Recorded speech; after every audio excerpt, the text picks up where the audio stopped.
What's going on, guys? Welcome back. Today we are doing Hack the Box Network Foundations, and this is on the Hack the Box Certified Cybersecurity Associate path. We're going to go ahead and do all the path that we can.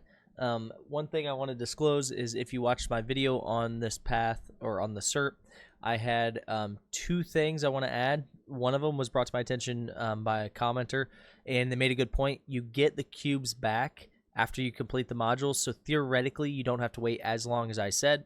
I want to clear that up because I was incorrect on that. I didn't take that into account. The other thing is the fact that most of the boxes are tier 0 apparently. I didn't know that. If they are, I have to go through them anyway, but if they are tier 0, then I apologize as well, because you can apparently do that with without paying, so whatever. I just want to disclose that because I want you guys to know that some of the numbers I had were slightly off. I still disagree with their pay model, but I just wanted to point that out. So let's go ahead and get into it. So introduction to networks, this is going to be a long one. We're going to try and knock it out really fast for you, but still give you the content. So what is a network? A network is a collective of interconnected devices that can communicate. Most of you know what that means. It means that you have multiple devices, whether it's phones, whether it's your laptop, whether it's your workstation, like as a desktop, whether it's, whatever, interconnecting, smart devices, all that stuff, interconnected, talking to each other.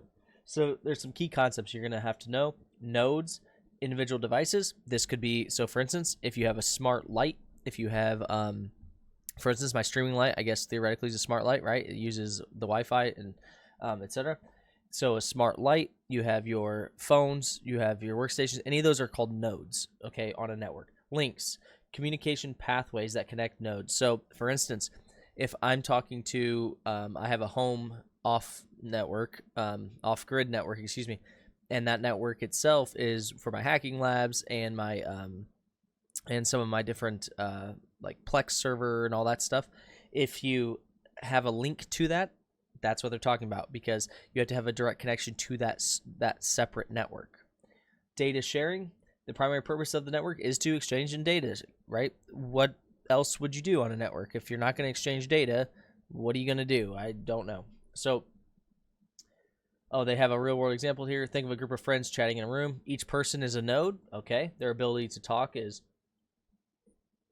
and listen is the communication link, and the conversation is the data being shared. Think of it that way. That's a decent way to look at it.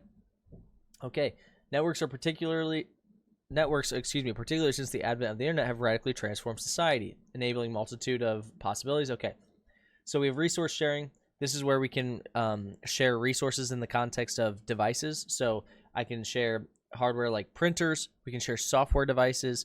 So for instance, most of you know what a SaaS solution is, probably a software as a service. So you go try Hack Me, Hack the Box, all of these, you log into it and you can access the box and start working on stuff. That is a SaaS solution, right? They host everything, they do everything, but you have to have a link to them. So that's what they're saying is you're basically sharing their resources. They have a resource that you're using and you have just a network connection. Communication, you can have instant messaging, all that stuff is all done because networks happened. This is why it's important. Data access, right? Most of you, if you're younger, you probably grew up with, or you've always had the internet. Before the internet, we didn't have Wikipedia and all this stuff. We had actual encyclopedias you went and looked up. Like, if I want to find something, I got to look it up, right? And that encyclopedias were expensive back then, so not everybody even had those. So you had to go to a library. Collaboration. This allows us, everyone knows, working remotely and things like that. It allows us to work together remote or from far away and still collaborate on things. Now, type of networks. You have your LAN, your local area network. If you guys are familiar with LAN, typically I don't know how much younger people do LAN things now, but you used to do LAN parties before everyone had internet. And this happened when video games became popular, and like Xbox and stuff became accessible with the internet, but most people didn't have internet still, so you would do what is called a LAN party. You would connect all of your machines so that you guys could all play together on different separate stations. So a LAN connects devices over a short distance, right? So we're a local area network. So we're creating a network that's local to here, and that's it. And then a WAN is obviously wide area network. We're going to talk about that. So geographical scope covers a small area. Ownership, typically owned and managed by a single person. That's pretty typical if it's a LAN. Speed usually has high speed because you're going very short distances. If you guys don't know how speed actually works, speed, especially historically, has worked over coax and copper cabling. So that means, and even now you use copper cabling. Most of you will say, oh, I have fiber. Well, that's great, but you have fiber to your house, and then most people use an Ethernet cord to go from your house to wherever your fiber's hooked up, whatever modem or router. That is still going as fast as that copper cable is possible. So understand that the further distance away you get, the lower the speed. Media uses wired Ethernet or wireless cable. Most people nowadays probably, or I know a lot of younger generations probably only use Wi-Fi. That's fine, but understand that is a medium. That means that is an actual method you are using to transfer data and talk and communicate. It's the same concept as if you were to plug in an actual cable. The difference is it's just using radio waves. Okay, so this is a diagram of what it looks like. You've got your internet, you got your modem, you got your router. A lot of times if you have like one from the ISP, these are the same device, so that's fine. It doesn't matter. Just think of them the same way. Then you have your PC, your laptop, your smartphone, your printer, all that stuff, and it's usually over wired. And then most people, if you're a gamer or anything, you probably hardline your PC. Now, that's your LAN. Now, wide area network, you can see you're looking at it pretty much similarly, but it's connecting a bunch of small LANs. So, for instance, you have your LAN here, your LAN here, and your LAN here, right? But they're all connected and being able to talk to each other. That's a wide area network, and that is basically what the internet is on a large scale, right? Theoretically, they can all talk to each other if you allowed it.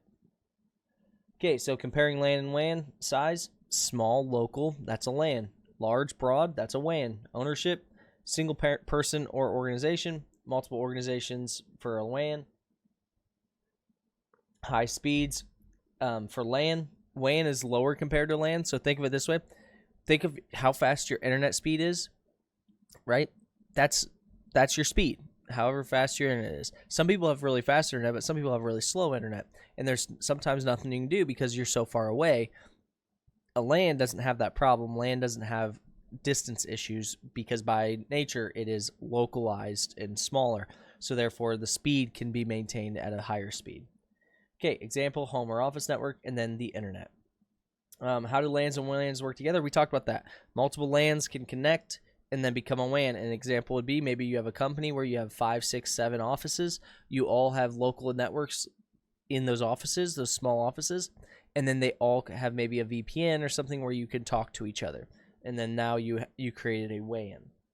Okay, what is the term for a collection of interconnected devices? That's a network. In network terminology, what is the term for individual devices? We talked about that. That's a node. What is the largest wide area network that connects millions of LANs? That's the internet. What is the acronym for a network that connects devices over a short distance? That's a LAN, local area network. In networking, what term describes the communication pathways? Those are links. All right, let's go to the next. Okay, understanding the nuts and bolts behind networking. It's very important. Most people skip a lot of this stuff because it's knowledge-based, but I promise you if you ever work in IT, it will help you because this is how a lot of network folks talk. So if you're trying to work with some networking people and stuff like that, or even get into networking, you need to know this stuff. So the OSI model. This has been around for a long time. Most people have heard of it. Maybe some people memorize it, some don't. The easiest way to memorize it that I've found is please do not touch Steve's pet alligator. Okay? There's something else about some pizza or something. I can't remember what it is. Please do not touch Steve's pizza or something, but I can't remember. So please do not touch Steve's pet alligator. Physical layer, data link layer, network layer, transport layer, session layer, presentation layer, and application layer. If you've ever worked with networking people, they almost exclusively in the IT world talk in these terms, meaning they will say, "Oh, that was on layer 2, or that was on layer 3, or whatever." Right? And if you don't know it, you're like, what does that mean, right? And so you want to be at least competent in it. It's a fairly simplistic model if you think about it, but it is the way that everything works. So you have to kind of understand it. So the physical layer, that's pretty obvious, right? The physical layer, oh, just missed a call. Who did I miss it from? No idea. Okay, the physical layer is the first and lowest layer of the OSI model. This is the physical media that we talked about. Wi-Fi, copper cabling, the device itself can technically be on this. It's what is traveling physically. Like, so the actual, you got to plug that cable in. That's the physical piece. So if someone says that's a layer 1 issue, maybe the cable was unplugged, something broke, something like that. You could have a SFP break or something, but that is a physical piece, right? Data link layer provides node-to-node data transfer. So a direct link between physically connected devices. It ensures that data frames are transmitted with proper synchronization, error detection, and correction. So it ensures that data is getting there in the correct format, in the correct sequence, and error detection and correction. So we'll learn about TCP and things, but TCP sends packets and just randomly, but I say randomly, it's not random, but they send them, but you might not get them in order. This data link layer is where it's going to put them all back in order and say, here we go, right? And you can see devices such as switches and bridges operate this layer using MAC addresses to identify network devices. We're going to talk about ARP, which does this. Network layer. Network layer handles packet forwarding, including the routing. So this is actually the routing of the packets. So you can think of the data link layer as packets came in. I have to make sure they all are getting order. They all come the way they need to. There's no errors. Everything's good. Or else I have to say, hey, I need something else, right? The network is the actual packets transmitting and making sure those are working properly.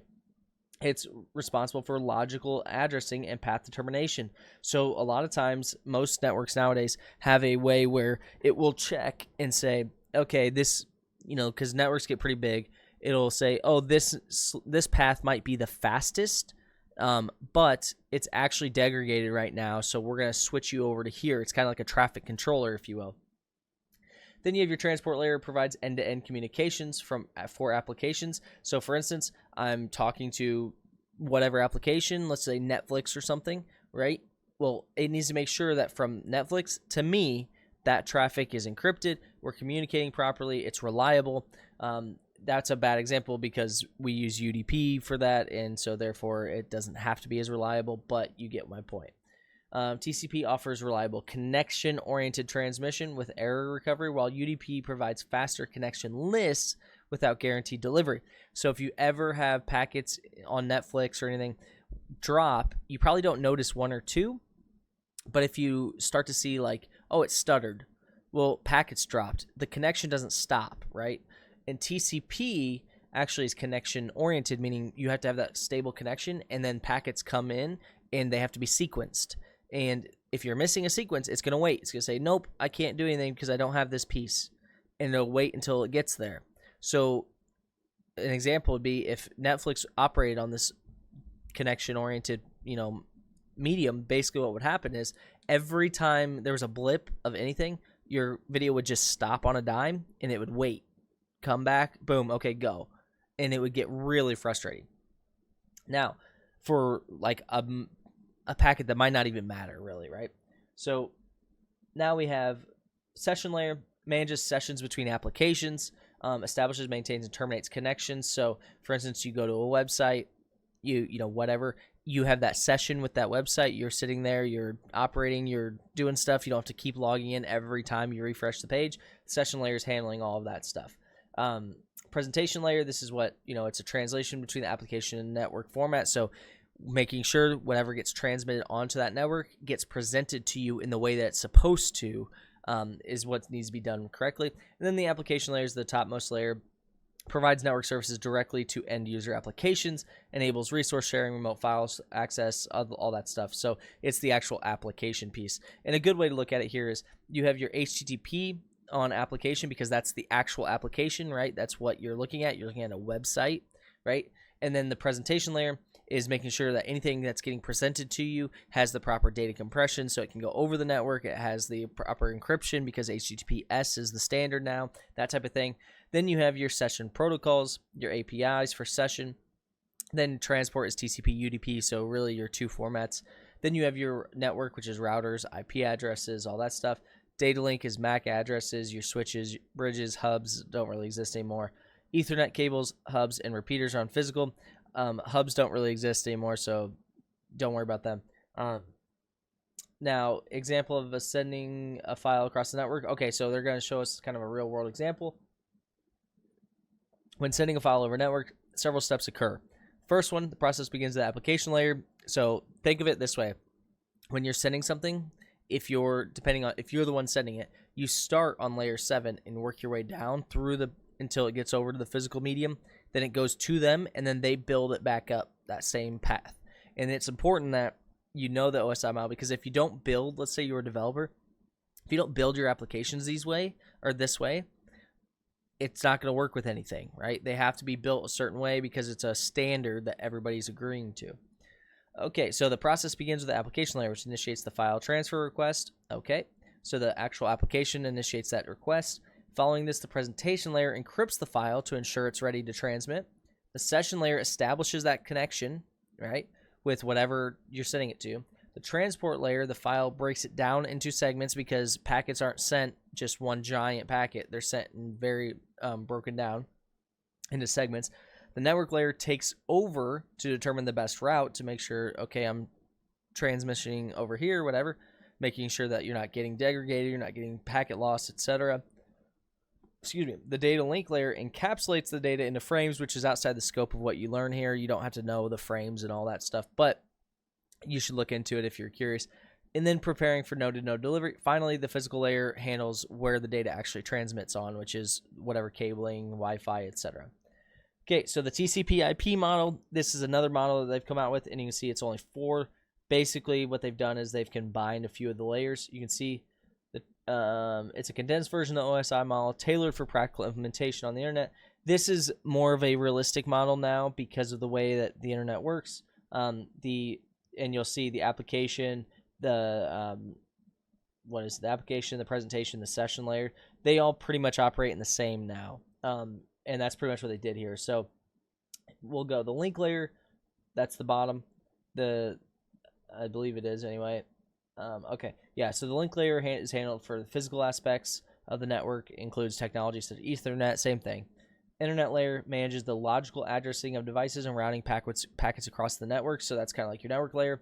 Your transport layer provides end-to-end communication, so make sure that things are using TCP, UDP, all that stuff. Then the application layer contains protocols that offer specific data communication services, so HTTP, FTP, all that stuff. Enabling web browsing, file transferring, blah, blah, blah. So you can see they combine session, presentation, application layer. I actually don't disagree with this model. It makes sense. Like, you as a developer aren't really developing them you're not breaking them apart. Yes, they are. That is happening, but you're not breaking it down to that level, so there's no point in doing it. You can see they got rid of these. The reason they did this is because you'll learn that basically you can see layer 2 here with IPs, routers, firewalls, switches, bridges, all that stuff.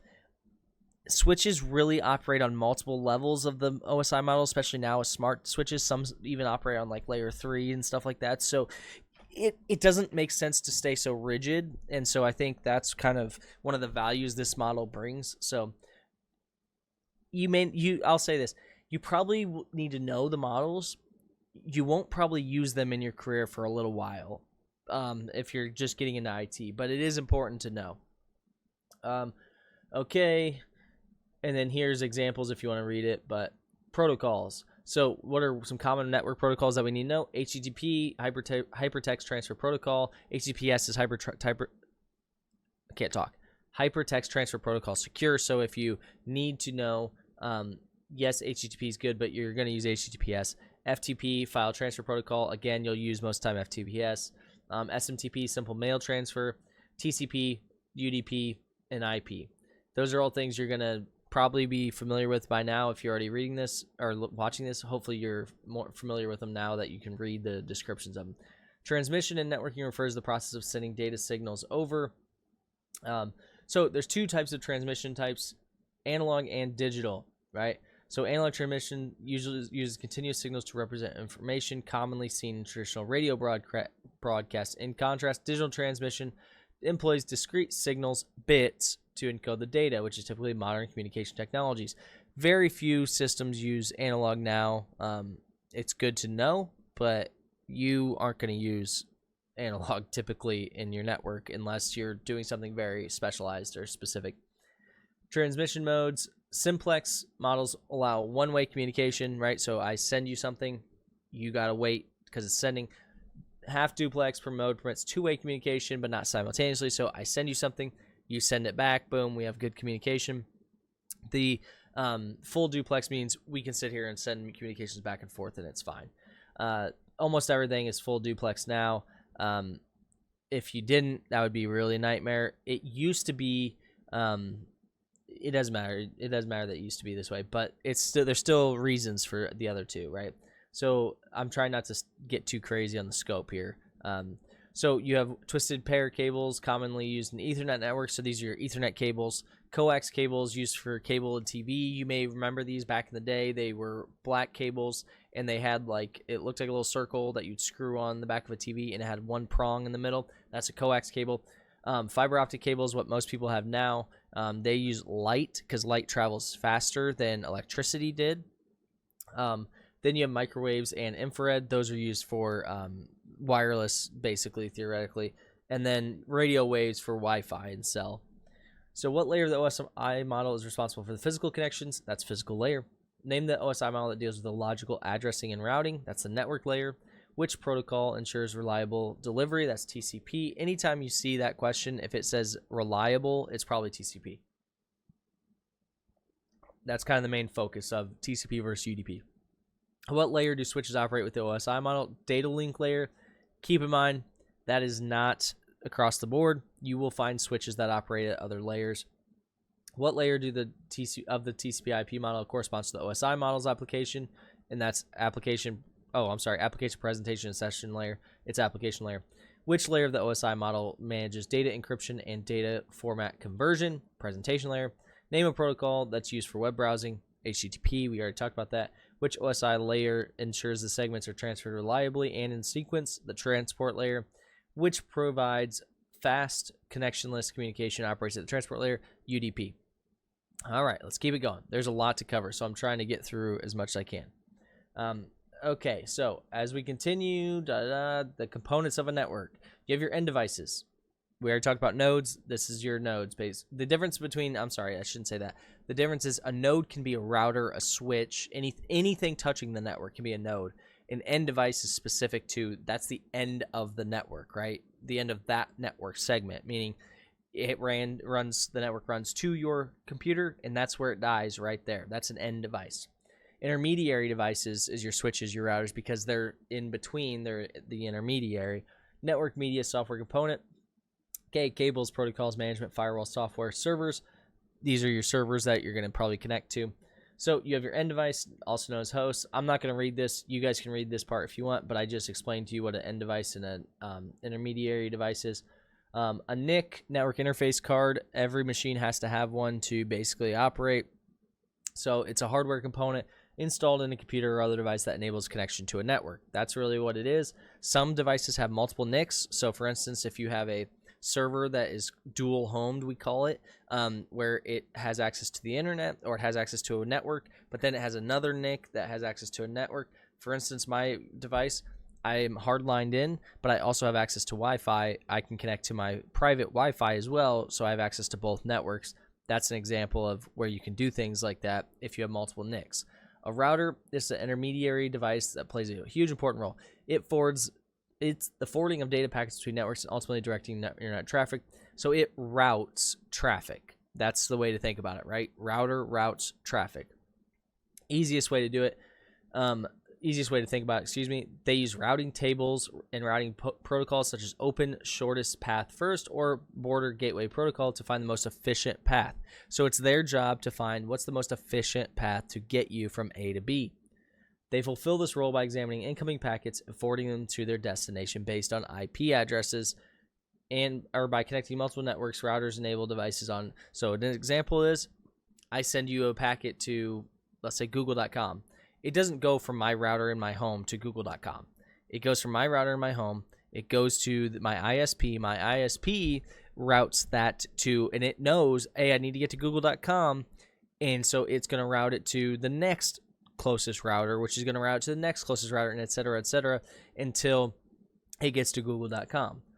Okay, so it's kind of like like I said, your traffic controllers. Here's an example. A router connects all household devices such as computers, smartphones, smart TVs to the internet. The router directs incoming and outgoing internet traffic efficiently. Okay, that really didn't tell you much. Okay, the switch is another integral component, with its primary job being to connect multiple devices within the same network. So the main difference here, right, is it's connecting multiple devices within the same network. We're not routing outside of networks. A router routes from network to network. Right? We're not routing. We are switching from a device inside the network to a device inside the network, right? Typically a local area network operating at the data link layer. Okay, switches use MAC addresses. Routers use IP addresses. Remember that.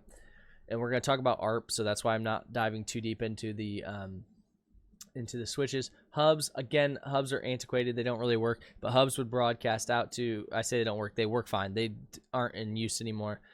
But they would basically broadcast stuff out, and then someone would respond and say, that's me, and they would send it to them, and it would be a different way of doing it. It's really inefficient. We'll say that. It also causes collisions and things. But network media and software components, these are vital elements. Network media such as cables, wireless signals, etc. They're necessary, right? Obviously.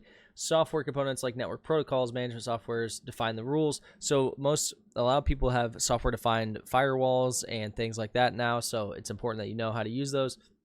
Especially a lot of you probably have some experience configuring a firewall just maybe on your own machine or something, but have never physically seen what a firewall looks like, plugged it in, connected the ports, done all that stuff, right? And that's okay. Those are just software. Cabling and connectors, again, the physical cabling. Network protocols are the set of rules and conventions that control how data is formatted. One question I get a lot is like, what are protocols? I don't even understand, like, why do we use these protocols? All they are standards that everyone's agreed to. So for instance, if you're saying, hey, TCP, right, is a protocol, we need to basically what you're saying is, I'm going to use TCP. You're all going to agree to use TCP. That way, when we talk to each other, we know what language we're speaking, right? It's kind of like if you go to, like, I live in America. In America, we speak English, right? If that wasn't a known thing, if people never said that, which would be wild because how would you talk? But either way, if it was just never spoken about and everyone just was making their own language up, no one could talk to each other. It'd be insane. You wouldn't be able to do anything. So protocols are the language of the computer of what you're trying to accomplish. So we have our TCP IP, we have our HTTP, HTTPS, our FTP, and our SMTP as our common network protocols. We already covered some of those. Network management software consists of, so this is things you can, software you can use to manage your network. Performance monitoring, configuration management, fault analysis, and security management. So you can do all of these with software versus having a physical device. A lot of times there's physical devices in corporate environments, but they still have software on them that you need to configure. So software firewalls, you can see here, they're showing that they did ping, and look, works fine, and then it didn't work once they configured the firewall. So they do ping, look, they're getting a reply, boom, boom, boom, boom. So they're able to talk to that person. They go over to the firewall and they say sudo IP tables, input, ICMP, echo request, and drop. So they're saying drop the echo requests. Then they go over here and it drops it. That's what they're showing. So it's a software firewall. Servers. Server is a powerful computer that is hosting something, a service, application, something you need. It could be a database. It could be anything, but it's hosting something. It has more hardware than what your normal computer would have, and it's hosting something that you need access to over a network. That's pretty much the easiest way to think of a server. What type of network cable is used to transmit data over long distances? That's fiber optics. Which protocol manages data routing and delivery across networks? TCP IP. What software is used to oversee and administer network operations? Network management software. What software is used to provide or protect, individual devices from unauthorized network access? Firewall. What type of cable is used to connect components with a local area network for high-speed data transfer? Ethernet. And then which device connects multiple networks and manages data traffic to optimize performance? And that is a router. All right. Network communications. Okay, network communications. We're going to start with a MAC address. What is a MAC address? It is a unique identifier. It is literally unique to every device, and it is assigned to the network interface card of a device, allowing it to be recognized. Now, I will say this. There are physical MAC addresses that are stamped onto certain devices, but you can also spoof MAC addresses. So understand that while they are unique, they can also be spoofed. But you can see each MAC address is 48 bits long, typically represents hexadecimal, and if you actually break it down, they actually do mean something. It's not something that's just random. The first 24 bits represent organizationally unique identifiers assigned to the manufacturer. So the first 24 bits, you look at it and you'll see, hey, that is actually a manufacturer, so I can see what you're using basically based off your MAC address. Now, how are they used in network communications? Well, MAC addresses are fundamental for blah, blah, blah. Okay. When a device sends data, it encapsulates the information in a frame containing the destination MAC address. Network switches, which use MAC addresses, they basically take ports, which you guys won't understand this unless you've seen a physical switch. They take ports and connect to end devices, and what you do is you say, this MAC address is assigned to this port on a switch. That means it knows which IP address and which port to send the data to when you're asking to talk to somebody. So for instance, if you say I want to talk to Stuffy, it knows my MAC address, and it knows, boom, it's kind of like your physical address at your house. It knows that, and so that's how it routes that traffic. It's really important because IPs change, which we'll talk about with DHCP here shortly. So it maps IP addresses to MAC addresses. So when your when your IP changes, it assigns it to your MAC address so that people can talk to you. That's the point, right? It takes your MAC address and assigns you your IP address in the sense of it does, or I shouldn't say it assigns you. It correlates your IP address so that way you know who you're talking to. So this is kind of a weird one. I don't know why they're showing this, but basically they're saying, hey, 192.168.1.2 is requesting a MAC address, but then here they're saying 192.168.1.5 is sending a MAC address. Now, I think what they're showing here is that you can request a MAC address from ARP tables, or you can just push MAC addresses to ARP tables. Now, the reason that's scary, or not scary, but the reason that's a thing is if I want to talk to Joe Schmo, right? Or if I'm an attacker and I'm inside your network and I don't have access to something because my MAC address is wrong, right? I can just keep sending the ARP table that my MAC address is right. Here's my new MAC address, and it will take it. And that's kind of why ARP tables have a flaw in them there, right? So now, what is an IP address? It's a numerical label assigned to each device connected to a network. All it is an assigned device or assigned number. The difference is, you can see MAC address, not assigned, at least not by the network. It is literally stamped on there, or it's part of the hardware. Whereas in IP addresses, it is a numerical value that is assigned. So for instance, if I take your computer and I go take it to any network, right? If it has DHCP, I'm going to get a new IP address. Every network I go to, new IP address, new IP address, new IP address, right? The reason that's important is if I'm an attacker or if I'm somebody on your network or something, if I need a new IP address, I can get it. MAC addresses are different. You can spoof them, but the hardware stamped one is still there, right? There's nothing you can do to get rid of it besides get new hardware, obviously. So you can see this operates at the layer 3 of the OSI model. The enable devices to locate and communicate with each other across various networks. So most of you are familiar. You have a IP address. You can use that as a actual address. So if I want to say like www.google.com, I can also look up the IP address and go to the IP address, and it will be the same thing, which we'll talk about shortly.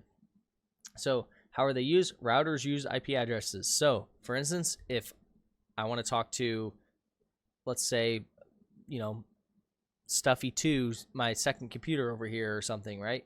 Let's say I want to talk to that computer. I can just say Stuffy 2, right, on my network, whatever. It's going to use the MAC address to route because the IP is going to be internal. It's going to use that MAC address to route because it's going to be using the switch, right? Think of it that way. Then if I wanted to talk to Google, I need to use the router, which is going to use an IP address. Now, here's the thing. There's 65,535 ports, okay? Do we use them all? No. But these ports are assigned for specific purposes. So an example would be port 80 is assigned HTTP. What that means is that's our standard. So now every time I go to talk to Google or someone over HTTP, I'm going to use port 80. If I don't, I'm not going to talk to you because the standard we set, the agreement we talked about, is using this language, right? And so that's what the standard is. That's what we're saying. So port, it's just an opening. They take a network connection and they open it up and they leave it on your device. And you can see like here, well, if it would stop, you can see some of them say closed waiting and then some say listening. And what that is those are ports that are open. Like 135 here is listening. That port is open and it's listening. It's waiting for something to connect, right? You have to know what port to connect to. And when I say you don't physically have to know. The software, your machine, those types of things have to use the same standard, and that's what we're doing here, so that when I go to talk to somebody, it knows. Now, well-known ports numbered from 0 to 1023 are reserved for commonly and universally recognized services. So again, these are, and IANA has actually standardized these, but these are well-known ports, meaning you don't have to use, for instance, you don't have to use HTTPS over 443. But if I go to connect to your device and I'm speaking in HTTPS protocol and you're doing SSH, we're not going to synchronize. It's not going to make any sense. We're not going to know what's going on, right? So understand that the protocols are there for a reason, and those align with ports. But there are 65,000 ports that you can open on any machine if you want to and have people connect and talk, right? So registered ports, which range from 1024 to 49151, are not as strictly regulated as well-known ports, but still registered and assigned specific services. So these are still agreed upon, but they are not required. Meaning, if you host a website on the internet, nobody's requiring you to use these ports. But if you're hosting a website on the internet, you're kind of required to use port 443, or nobody's going to be able to talk to you. So they are not as strictly regulated, but like, for instance, let's just say you use like Jenkins or something, right? It's a random application. It's not something that most people are going to use, but it's something that enough people are going to use that we want to know the standard, but we don't need to like regulate it. Dynamic and private ports, 49152 to 65535. So one of the big reasons for dynamic ports that I talk to people about is when you connect to port 443 to a website, right? You reach out to them on port 443. You say, let me talk to you. They reach back out and say, okay, let's talk. You have to set up a connection. So that means you have to set up some way for them to come back in, but you're already using port 443. So how do they can't talk on the same port that you're talking on. So they connect to, you tell them what port, and they connect to a random, these dynamic ports. And that port is random, and it's usually like 50,000 something, whatever. So that's an example of it opens a random port during that session, and that's it. Your computer opens it up. And so that's what these are for, these dynamic private ports. They're for whatever you want them to be and for things like that. So browsing the internet, here's an example of steps taken to request a website. DNS lookup. So we say we want to go to example.com. We go to DNS. We ask them what's the IP. It gives us this IP. Your browser generates an HTTP request. The request is encapsulated with TCP, specifying which port, 80 or 443. The packet includes the IP that we got from DNS. On the local network, our computer uses ARP to find the MAC address of the router. You notice it didn't say of the website because it knows that MAC address doesn't exist. We need to go outside the network, right? Now, the data frame is sent to the router's MAC address. The router forwards that packet to our IP address. Intermediate routers catch it and say, this needs to go here, here, here, and they keep forwarding it on. Then the server takes that packet and directs it to the application on port 80, which if it's open and you're allowed to talk to, the server processes that request and sends back a response with the exact same path, or the exact same thing, but in reverse. Now, this may seem very complex or long, but it actually happens in milliseconds. So you don't even notice it. The server sends back the client's back to the client's temporary port, which we talked about, the dynamic port, which was randomly selected by the client. The response follows the reverse path through the network, but being directed from the router, blah, blah, blah. Now you have a connection and you can talk. Like, consistently, you can just sit there and talk back and forth. Now, what protocol maps IP addresses to MAC addresses? That's ARP. Which IP version is 128-bit addressing? That's IPv6. We didn't talk about it, but IPv4 is still very much in use. We just ran out of IP addresses, and so we had to go to IPv6, which is just extended it to 128-bit, so that way you have more IPs to choose from. All right. Now, at which layer of the OSI model do ports operate? Transport layer. What is the designated port number for HTTP? 80. They've said it like 3 times. What is the first step in the process of the browsing session? And it's DNS lookup, which we'll talk about DNS, I believe. I think we talk about it. Yeah, we talk about it down here. So, introduction to DHCP. So, in computer networking, every device needs a unique IP address, because if you don't have a unique IP address, you can end up having IP conflicts, which means you have the same IP as me, and so who do I send it to? Doesn't make sense. So you have to have the unique IP address. So what happens is you have a DHCP server, a network device like a router dedicated that manages IP address allocation. In your network at home, it's probably your router, and in a larger network, it's probably an actual something dedicated, whether it's a router or whatever. And then a client is any device that connects. So what happens is when a device connects to the network, it broadcasts a DHCP discover message. It says, I'm on the network. I don't have an IP address. It sends it out, right? It finds any available DHCP servers, and the DHCP server says, hey, here is an offer. Here's an IP address, right? Now, if you look in your network, for instance, yours is probably 192.168.0.1 or something, right? If you do that and you have like 10, 20 devices on your network, if you're at home, if you disconnect and reconnect and you do that with a couple of devices, you'll notice the IPs change. It's because every time you join, this is what's happening. You're getting discovered. It's looking and saying, this is available. Here you go. And then you send back a request. That request says, hey, I accept that IP address. And then the DHCP server sends you an acknowledge saying that's assigned to you now. So now that is your assigned IP. The reason this is really important is because this, mixed with NAT, which we'll talk about, network address translation, is the only way that we can even operate. Because if we didn't have this, think about if you had to, so if you guys don't know, when you purchase internet, when you go get it from an ISP, you're purchasing an IP address is really what you're purchasing. That and the actual physical way to get to the devices. And when you purchase it, if you had to purchase one for every device in your house, that would get really expensive. And we run out of IP addresses long time ago. And we ran out of IP addresses, which is why we went to IPv6. But we still use IPv4 very much. So the IP address assignment via DHCP is not permanent. Instead, it's issued with a specific lease time. This is why when people ask me, hey, someone sent me my IP address, what should I do? If it's on your home network and the IP address is your public IP, then you can still get another one. It's still leased to you, right? DHCP assigns them as needed. So, for instance, a DHCP server might assign an IP address to a phone with a lease time of 24 hours. So after that 24 hours, you can renew it.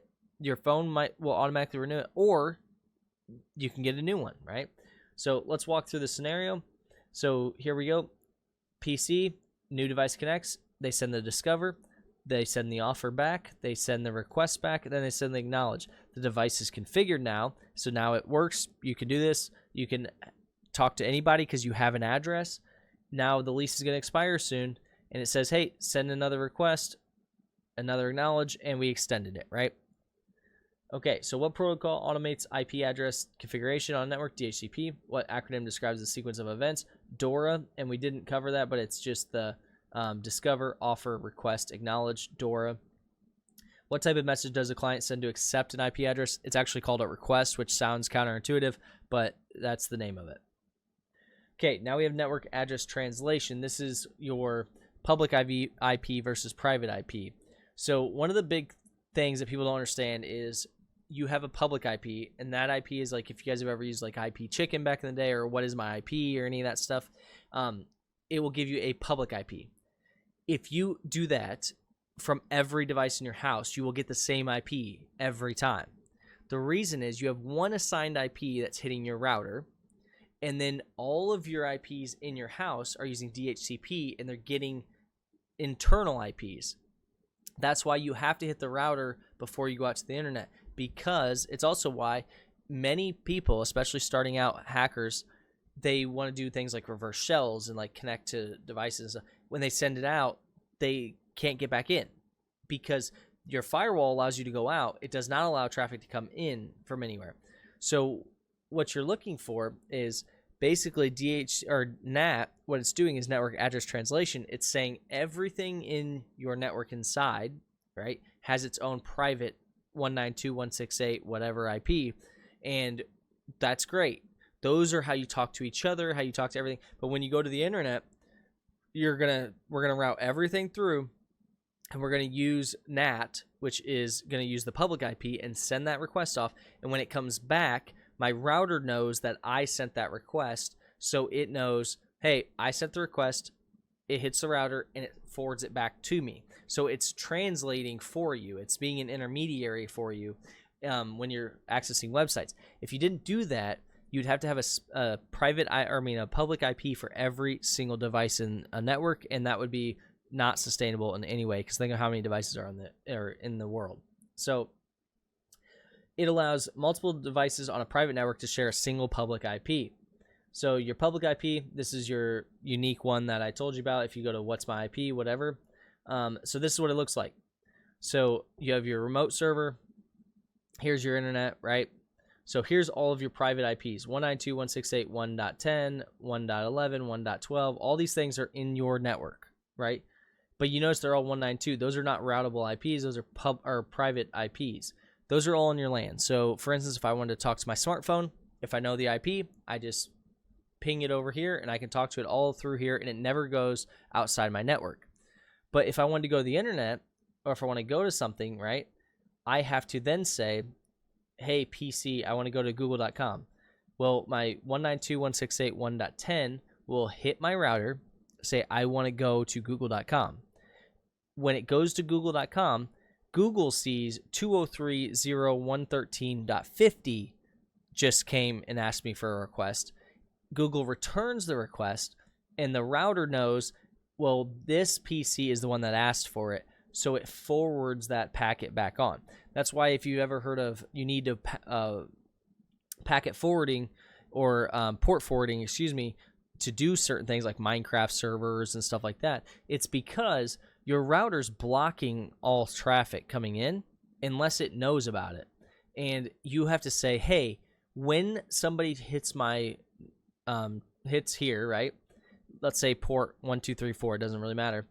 You need to forward that to this address. That's what it's saying. So that's what port forwarding is. A lot of people will ask that question too. So you can see here, laptop has a private IP. Here's the host IP 1.13, and it wants to go to 503.0.135.60. The NAT modifies it, And now if you look, the host IP switches to the public, which is what I said, right? And when it comes back, it reverses that. So there's different types of NAT, right? There's 3 types. Static NAT involves one-to-one mapping. So one private IP is one public IP. This would be useful for like a proxy or something. I don't want people to see my actual IP address when I'm sending something, so I send it through this. It's one-for-one mapping, meaning I have an IP, a private, it has a public, I send it to it, it goes on, it comes back. That's it. Dynamic assigns a public IP from a pool of available addresses to a private IP as needed. So if I have a pool of addresses that I can use, for instance, a corporation or something like that, where, hey, we don't have to use one IP, we have a bunch of them that are public, we can have a pool of them, it grabs one that's available and uses that one. Now, port address translation, this is what you're most familiar with. This is the most common type, and multiple private IPs addresses share one single public IP. So that's what we're talking about. They use different differentiating connections, use different unique port numbers. So how does it know where to send it? It uses differentiating port numbers, and when it hits that port, it goes ahead and forwards it on, right? Okay, so benefits: conserves the limited IPv4 space, which is what I talked about, provides a basic layer of security by not exposing internal network structures directly, flexible for internal IP addressing. Trade-offs: complex services like hosting a public server behind NAT can require port forwarding. Wow, it's like I read this.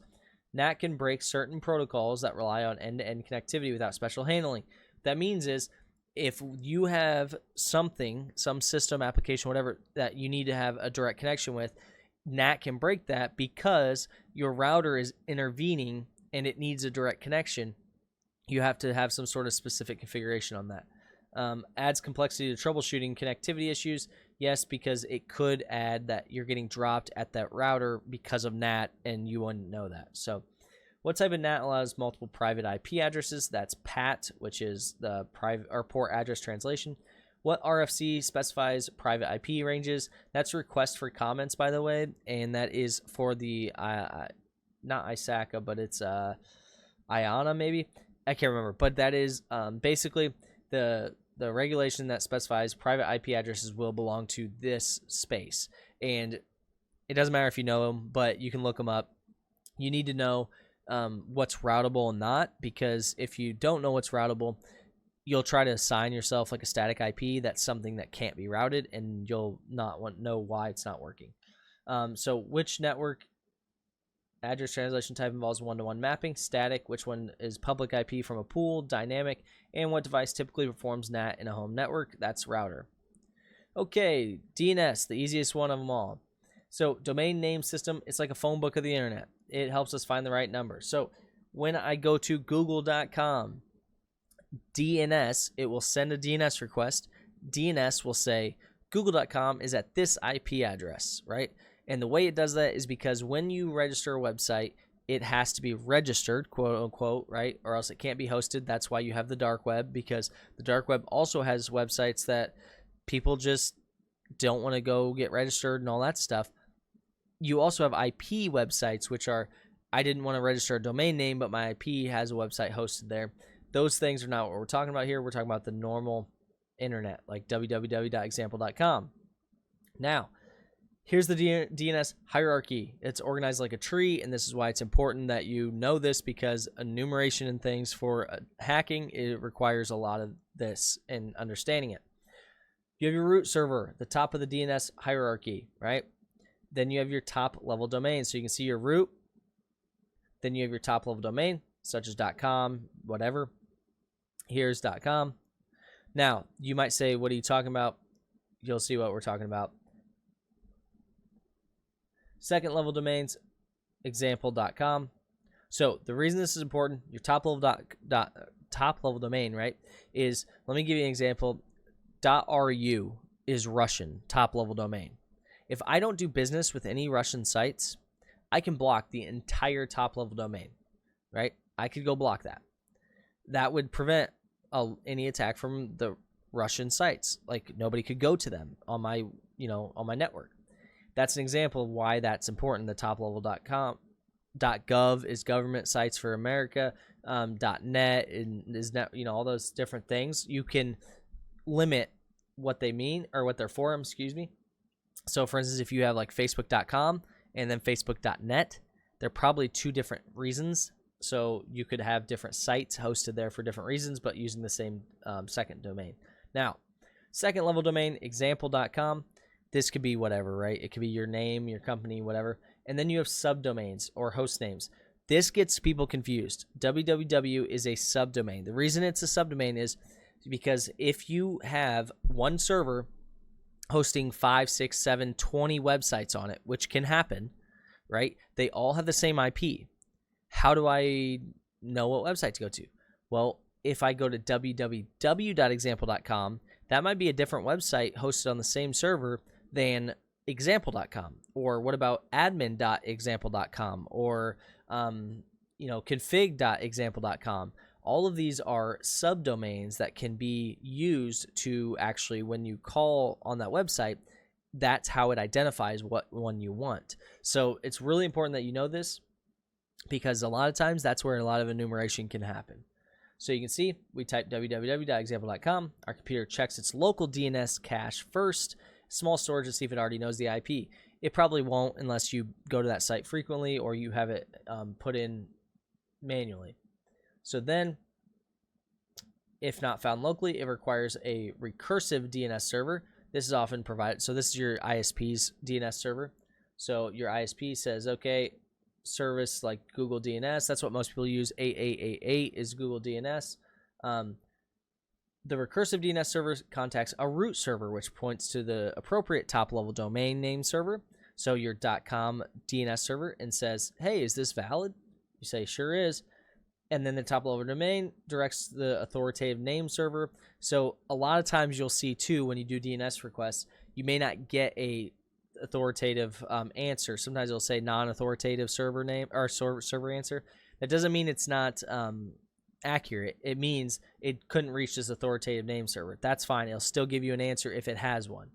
Now, then the recursive server, the authoritative name server responds with the IP address, and then the recursive server returns this IP address to your computer, which can connect to the website's server directly. Now, this seems like a lot, and I understand, but it's actually really simple. Easiest way to think about it. I want to go to google.com. I reach out to DNS because you're going to do a DNS request. When I do that on port 53, I'm going to ask it, what is google.com? It's going to give me an IP address. That's the easiest way to do it. Then you have that IP address and you can start going to the website. Super simple. Now, what type of domain is .com? That's top level domain. Example, what is example called? Second level domain. What is checked first? Your DNS cache first. That's why sometimes if you're having issues trying to get to something, they say clear your cache. You can clear this and then it'll actually have re-grab a new one if they change something. What type of DNS server is typically provided by your ISP? That's recursive. Which server directly directs the recursive DNS server to the appropriate top-level domain? That's the root server. What numeric label uniquely identifies a device on a network? IP address.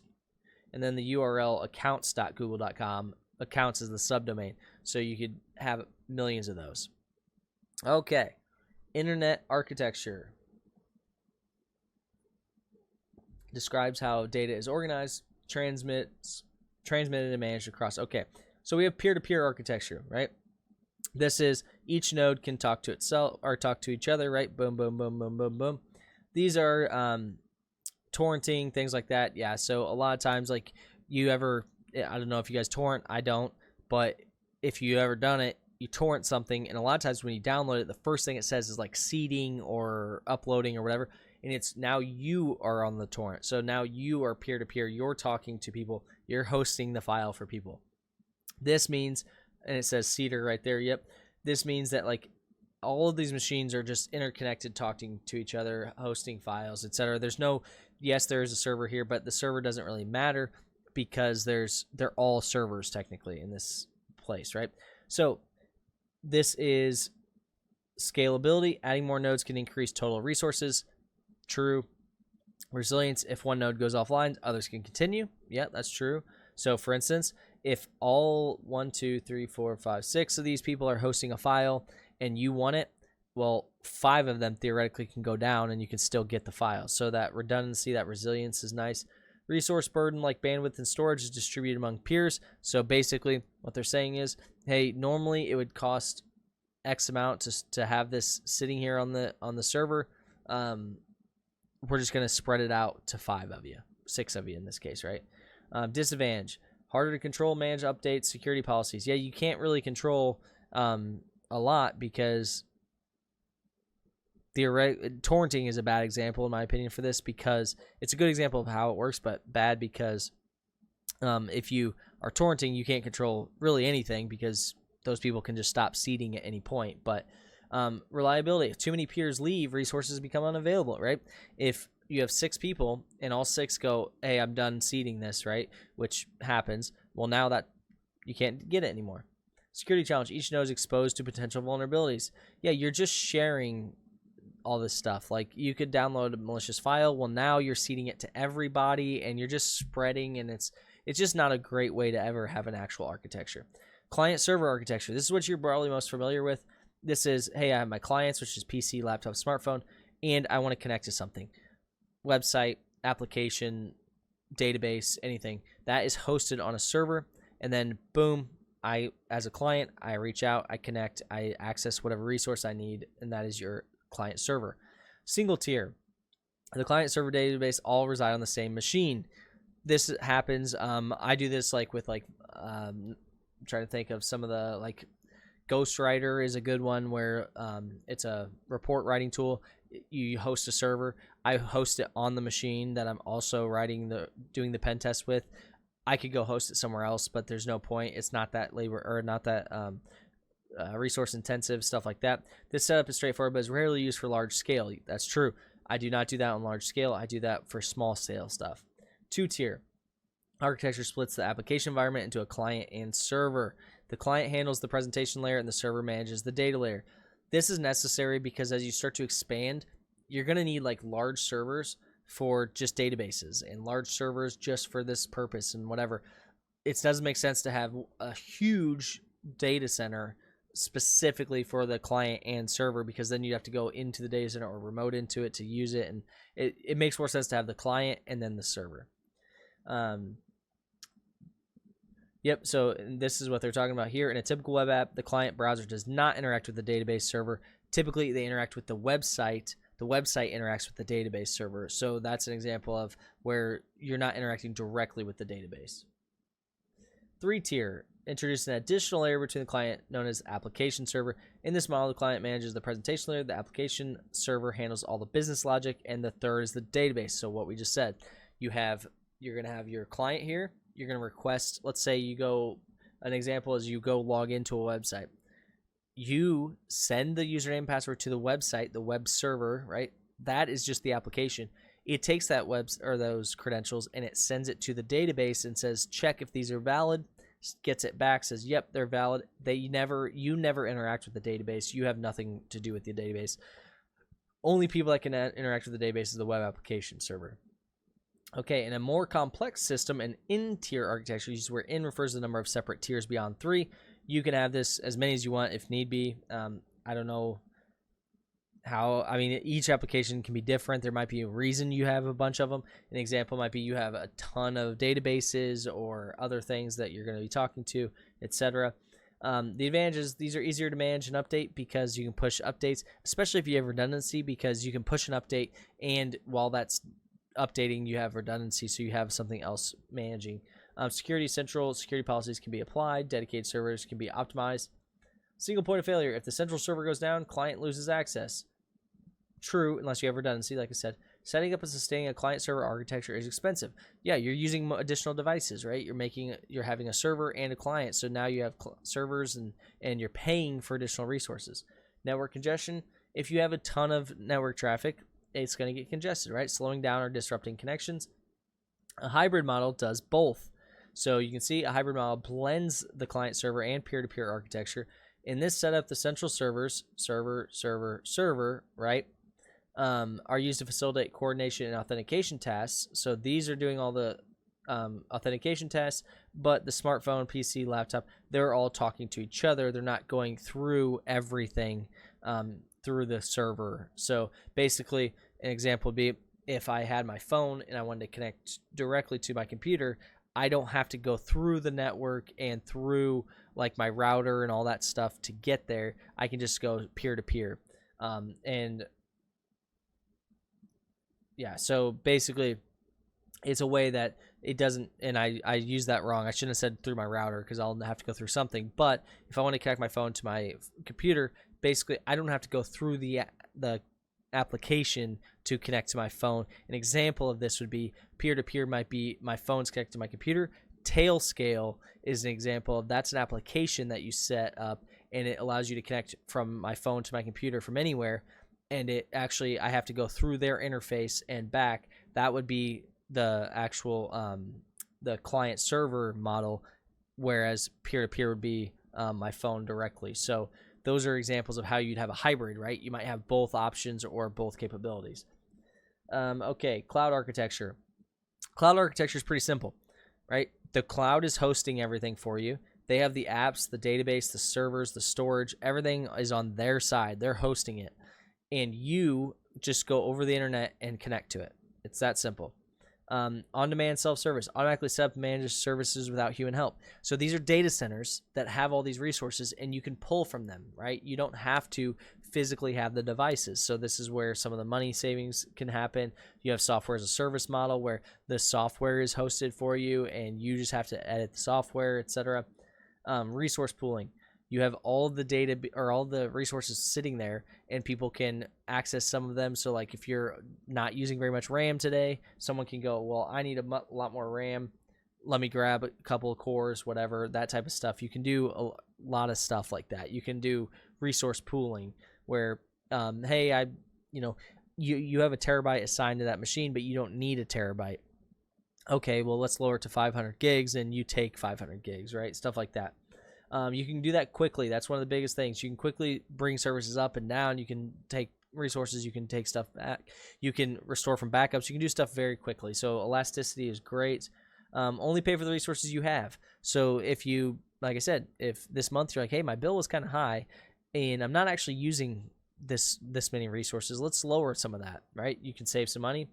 Vendor lock-in. Migrating from one cloud to another can be complex. So, for instance, if you go to AWS or Azure or GCP or any of them, and you've been using them for 5 or 6 years, you're pretty much stuck because you're not going to take everything you have in AWS and transfer it to Azure or vice versa. It's going to be a nightmare.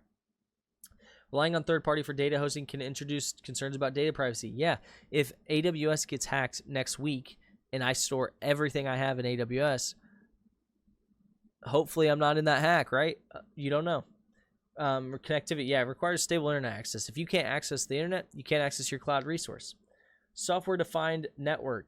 So this is basically you have most of your stuff software. So for instance, I could have actual like software firewall switches, all that stuff. It's all software. So it's stored on something, but it could be on just an extra server we have or something like that. You don't need the physical actual switch in there anymore.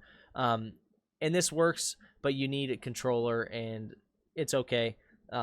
Large enterprises use software-defined to dynamically allocate bandwidth. So yeah, that's pretty much what it's for. It's mainly for like, hey, I can quickly control routes and things like that. Whereas if you've ever done a physical like switch, you most of the time with a physical switch, you're going to have to physically change something. With software defined, you can do it all right there in the software, and then it can start rerouting and things like that. So it does help a lot. Yeah, that's one of the big things is the vulnerability, right? Is because if it goes down, well, I can't just take another switch and pop it in and program it real quick, use the configs. Like, it's a lot more complex. Okay, key comparisons. P2P, decentralized, has high scalability, it's complex, file share, blockchain, all that stuff. So most of you know what like blockchain, basically everybody's witnessing what's happening because you're peer-to-peer. That's what you're talking about here. Client server, it's centralized, it's moderate scalability, it's easier to manage, websites, emails, stuff like that. Your hybrid, this is partially centralized, higher than client server, more complex, messaging apps, video conferencing, that type of stuff where you can directly talk to each other, but we can also go through the application if we want to. Cloud, centralized in their infrastructure, not in yours. High scalability, easier to manage, much easier because you're just saying you manage it all, right? You have your cloud storage, all that stuff. Then your centralized control plane. This is high scalability, moderate. It needs specialized tools. So your management, you can't just like think about a switch if you've ever done anything with it. To program it, you just plug into it with any laptop and you can use PuTTY or something and you're in, right? So like it's not that easy. You need actual specialized tools. So what type of architecture allows nodes to act as both client server, peer-to-peer? What type application combines elements of both client server and peer-to-peer, hybrid? Which cloud models involves accessing applications over the internet without managing underlying infrastructure? SaaS solutions, software as a service.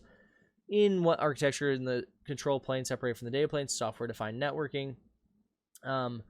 And you guys will see this if you've ever worked on like the control plane in Azure or AWS or anything like that.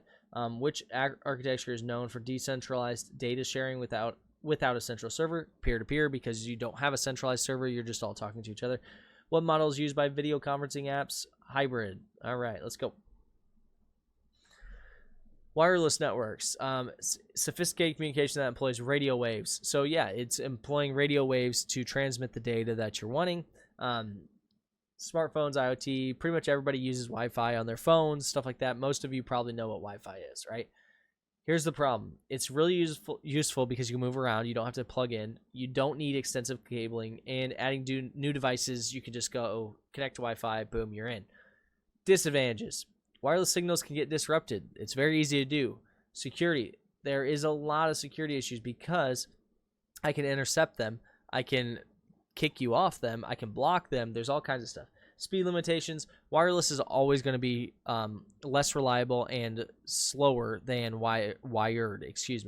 Even sitting next to the router is going to be slower than wired. A router is a device. Yep. So we know what a wireless router is. It combines the functionality of routing, which we've already talked about, and then the wireless access point. That's that something sitting there that you can connect to wirelessly. So it just does both of them for you. Okay, so there's a WAN port, which is where you're actually plugging the internet into it, so that way it can gain access to the internet. And then you have local area network ports. Some people use them, some people don't, but you have something that you can plug in and actually use the routing function if you want to. An antenna, usually they have antennas. Processor memory handles routing and network management tasks. So most of you, if you have a wireless router, there is a way you can log into it and actually manage it. Well, that means it does have some computing because it has at least an interface that you connect with and talk to, so it needs processing memory.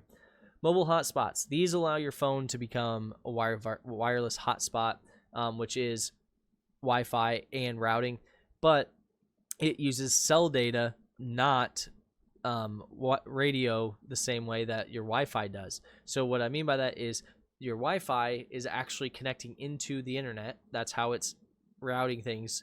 Your phone uses cell data to actually connect to the internet. So it's using a cell tower. So if you're not close to a cell tower, you're not going to have good service. It's going to be further or harder to do, right? It uses combination of radio waves and receivers, cell towers are differentiated by their coverage capacities, categorized into macro and micro. Large towers that provide extensive coverage, making them ideal for rural areas. On the other hand, micro and small cells are smaller installations typically located in urban. These towers are placed in densely populated areas. So to basically let you know, the closer towers are together, basically think of them as repeaters, the stronger the signal is. So in urban environments where there's a lot of people, they're putting them close together because more people are going to be using them. They need more bandwidth. Putting them further away makes them not as many people are going to use them, and they don't need as extensive service. So frequencies, you have your 2.4 gigahertz. This is your normal Wi-Fi. This is what most people still use. A lot of people use 5G, but people still use 2.4. It's just the actual frequency of the thing. 802.11 BGN. This is actually the Wi-Fi standard. If you don't know 802.11, you should check it out. Better at penetrating walls, but can be more prone to interference, so very easy to get have issues with it. 5G, it's faster speeds but shorter range. That's what you need to know about it. It's pretty much faster, but again, shorter range. Cellular bands, 4G and 5G, they range from 700 megahertz to 2.6 gigahertz and even higher frequencies. So what this tells me is you're using 2.4 or 5 gigahertz for Wi-Fi. The reason this is also a vulnerability is if I broadcast at 5 gigahertz as well and push it out to you, if I know what channels you're on and all that stuff, I can just block you. Okay, so what type of waves do wireless networks use? Radio waves. What device combines the functions of routing and providing Wi-Fi coverage in a home network? Wireless router. What is used by a mobile hotspot to connect devices to the internet? Cell data. What structure supports antennas? Cell tower. What manages multiple cell towers in a network? Base station controller. And then which frequency band is known for better penetration but more interference? And that's 2.4 gigahertz. All right, network security, confidentiality, integrity, availability. This is the CIA triad. If you guys haven't heard me talk about this, you should look into it. It's definitely something you want to know about, but we're not going to talk too deep into it right now. But firewalls. A firewall is a network security device, either hardware, software, or combined. The monitors incoming and outgoing network traffic. So what is it? It's your line of defense. It sits there. It tells people what can and cannot come in. So you have to understand that in some businesses, right, while they have a firewall sitting there, they have to let certain traffic come in, but they don't have to let other traffic come in. So it's really important to understand what's necessary versus what's unnecessary, because the firewall can actually stop it. This is pfSense. It's a local, or it's an open source firewall. You guys check it out if you've never done it. It's a pretty cool free firewall that you can use at your house. Packet filtering firewall. So operates at layer 3 and layer 4. Examines source destination port, and protocol type. So it looks at what's the source destination, the source and destination, the IP address, what is the port, and then what protocol are you using. So for instance, I could say block TCP on anything except port 443 and port 80 coming in, right? And that means now the only thing that can happen is internet coming in. That's it. Would that work? No, because we have to have that external connection and stuff like that. But that's an example. And it says it right there. Simple router access control list would be port 80 and 443 while blocking other ports. Stateful inspection. This tracks the state of network connections. So more intelligent than packet filtering, but because they understand the entire conversation. So an example would be, hey, we have this conversation going right now. We are on port 443. And I take over your machine and I say, call back to me on this port, right? Stateful would be more likely to be able to tell that because it would follow that whole conversation and say, that's weird, right?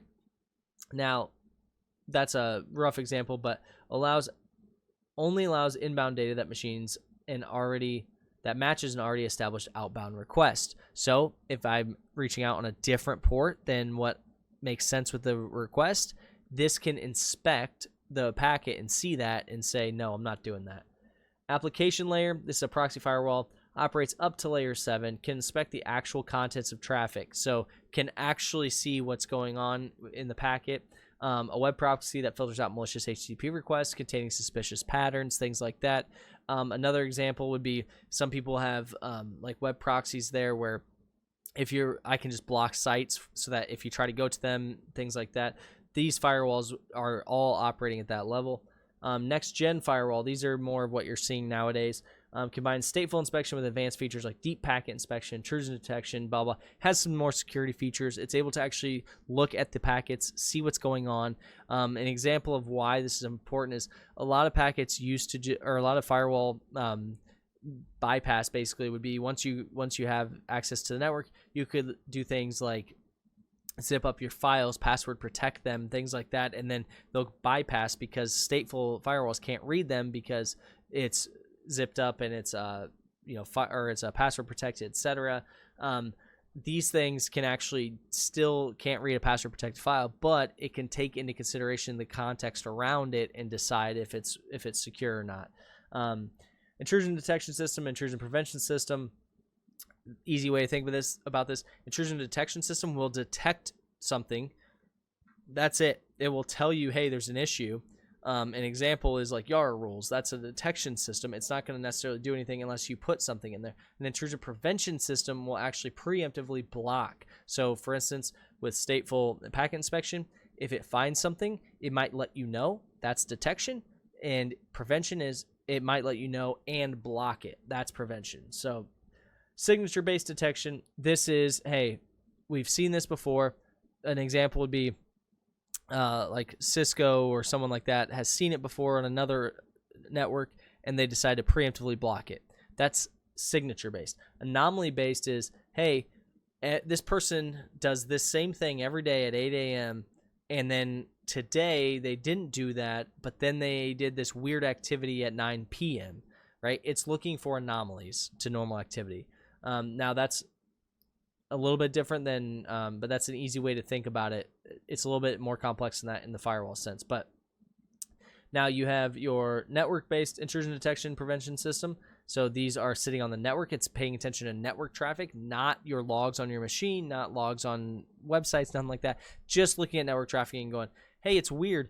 An example is, it's weird. You're calling out to this website every 5 minutes on the dot for 2 weeks. Well, that's C2 traffic, right? That's what it's looking for. It's looking for things like that. Host-based intrusion detection system runs on individual hosts, antivirus, endpoint security agent, all that stuff. And it's going to actually look at what your machine is doing, not what your network's doing. Now, it may look at what some of your network's doing, but only on that machine, not on the network as a whole. It's just looking at that. So here's what you should look like from a very, very simplistic standpoint. You have your laptop, your PC, your smartphone. You're going through your router, your modem. You're hitting your intrusion prevention system and your intrusion detection system. Now, I say this from simplistic standpoint because a lot of times you're going to have some of those on your machines as well. And then you're going through your firewall. Then you're going through the internet. And you can see as you look at these, that's why the easiest way to attack people still is to go straight to their device, phishing, things like that, because I don't want to have to fight all this stuff. Okay. Best practices, define clear policies, consistent firewall rules based on the principle of least privilege, only allow what's necessary. This still remains number one because it's so common that people have missed stuff. Regular updates, you have to keep your stuff updated, your firewalls, things like that. Log and monitor the events. Layered security, use defense in depth. Strategy where you have multiple layers of security that you have to get through. Periodic pen testing, yes, you need to do pen testing if you're going to have good security. What device monitors network traffic and enforces rules? Firewall. Which type of firewall operates at the network and transport layers? OSI model. Packet filtering. What advanced feature does next-gen firewalls provide? Deep packet inspection. Which system generates alerts for suspicious network activity without blocking? Intrusion detection. Then which system only detects but also prevents suspicious intrusion prevention system? And then what detection method involves comparing network traffic against a database of known exploits? That's signature based because it already knows it. It's not an anomaly. Okay. Data flow example. Based on the knowledge we've gained, the following paragraphs will show precisely what happens when a user tries to access a website from their laptop. Below is a breakdown. So here's what we're looking at. Go back up. Accessing the internet. The laptop first identifies the correct wireless network, right? If the network is WPA2, they got to provide a password. Finally, the connection is established. The DHCP protocol takes over, and they get an IP. Okay, so here we go. If the laptop does not already have an IP, it requests one. DHCP acknowledgement. They get their IP. Then they go, hey, I want to go to google.com or example.com. They send a DNS query to the DNS server, which will give them the IP. They then are able to go to that IP. Then they go layer 4. They say the browser creates an HTTP request for the web page because now I know the address of it. The request is wrapped in TCP segments. The segment includes source and destination ports. So I know I need to go to port 443, or 80, and then you need to connect to me on whatever random dynamic port I set. The TCP segment is placed into an IP packet. The source IP is the laptop's private IP. That's important because once it hits the router, it will use NAT to use the public IP. The IP packet is finally placed into the Ethernet frame. Here, the MAC addresses are included. Okay. Now, once the router receives it, it processes the packet. At this point, the router replaces the private IP with the public IP, so that way it can forward it on. Once it forwards it on, the server receives the request and responds with the web page. Then once it decapsulates it, meaning it's going to go backwards through all of that stuff, it's going to go ahead and let you connect. So this seems very complex, but this happens in milliseconds. So you can see, connect to the WAN, DHCP IP request, then that you get the response. Now I have now I have an IP address. I then use a DNS query. DNS sends it off. DNS comes back, gives me the IP. I can then make the request, HTTP request, and then I can forward that through my router using NAT, and then I get a response and I render the web page. All right, now we're going to do a skills assessment. So I'll be honest with you, I didn't look through any of this. It's telling you how to open the attack box. If you want to know how to do this, that's great. The IF config, TAC A. I did this initially, but I'm saying I'm not going to spin the box up for this because you can do most of this without any spinning up of anything. So here, you can go through this if you want. They're just showing you how to spin up the parent box. Use IF config TAC A to see all of the interfaces. And they talk about it, but you can see they talk about what each thing means, and you guys can go through this. This is the skill assessment based on what we already learned. So it's just a review of what we already learned. You can see they use NetStat to see what current network connections there are and which ones are listening. So you can see on this one, I think right here, yep, port 80 is listening. And then you can see here they have more, blah, blah. And you can see they have X Tiger VNC listening on 5901, etc. One thing that I think is cool, they actually show you how the attack box works here. If you pay attention, they're saying, hey, you can actually go through and look, and they're whenever you connect on port, I think it was port 80 or whatever, whenever you connect to port 80, it actually automatically redirects you to VNC, which is how you get that interface. So pretty cool. Let's see, instead the Windows host acts as an intermediary, forwarding traffic to it. Okay, so if you use SSH on the local host to port 8888, you actually get the you can see we also see the VNC service running on the loopback address, so it's actually running. You can actually connect to it if you wanted to. Since students can access the Pwnbox desktop through their web browser, there's likely some form of port forwarding in place. So basically, whenever you connect to port 80, it forwards it and then connects to VNC. Okay, cool. Thanks for telling us how that works. Now, having tons of fun. So now IP route get, and then they want you to use your IP address so that you can get the route. So what they're saying is they're using ton0 as the interface name. That is tunnel 0. It is what when you connect to the VPN, it's the IP you get. They're saying use that, and you'll see that this is the path that you get. And it says our theory has been confirmed. All traffic to the target is routed through ton0, right, which we know, a VPN tunnel that connects the Pwnbox to the private lab. This allows us to interact with lab machines as if they were on the same network. So that's how we can actually interact with the machines as though we're sitting there. By using VPN configuration, blah, blah, blah. Okay. Now we can say, let's ping the target, which we did, right? And once you're connected to the VPN, you can ping. So it's as if it's sitting on the network with you is what they're saying. Now we nmap it. Nmap is a tool that allows you network map. It allows you to scan the network. So we're going to nmap, and you can see we get all these ports that are open. We see several ports available, blah, blah, blah. And I was looking to see if I saw one. Okay, perfect. So now then there's optional, and we'll just answer the questions. So what IPv4 address is used when a host wants to send and receive network traffic to itself? That's 127.0.0.1. That is your loopback address. That's your address, right? It's always going to come back to you. What is the name of the program listing on localhost 5901? This you could find actually in the screenshot if you go up. So I want to show you guys that it's right here.